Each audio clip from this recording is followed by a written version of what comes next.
కానీ ఇది చూస్తే సూపర్. ఇక్కడే ఉండాలిగా, బయటికి వెళ్ళిందేమో.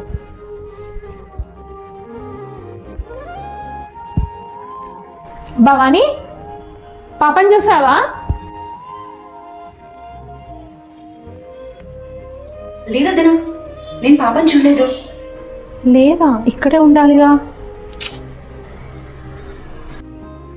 వదినా, ఏంటా బాక్స్?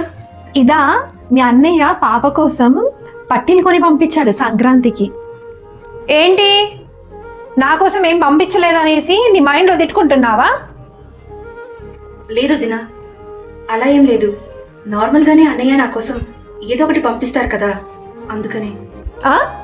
ఒక పట్టీలు ఇవ్వకపోతేనే ఇలా అంటే, నీ కోసం ఎంత చేశామో ఇప్పుడంటే నీకు జాబ్ వచ్చింది, కానీ మొన్నటి వరకు నీ బట్టలకి, కాలేజ్ ఫీజులకి, నీ ఇంటర్వ్యూ రానుపోను ఖర్చులకి, కొత్త మొబైల్లకి, అందులో రీఛార్జ్లకి, అంతెందుకు ఇప్పుడు మీ పెళ్లి చెయ్యాలి అని అంటే బోలెడు ఖర్చు మా మీద ఉంది. ఆయన ఒక్కరే ఎన్నని చూసుకుంటారు? పిల్లల స్కూల్ ఫీజులే కడతారా, అప్పులు తీరుస్తారా, ఇంట్లో ఖర్చులే చూసుకుంటారా, నీ పెళ్లి బాధ్యతనే తీసుకుంటారా? ఇవన్నీ నీకు గుర్తు చేయాల్సిన అవసరం లేదు కదా. చాలు వదినా, నేను ఏమి అనక ముందు ఇన్ని చదవాల్సిన పని లేదు.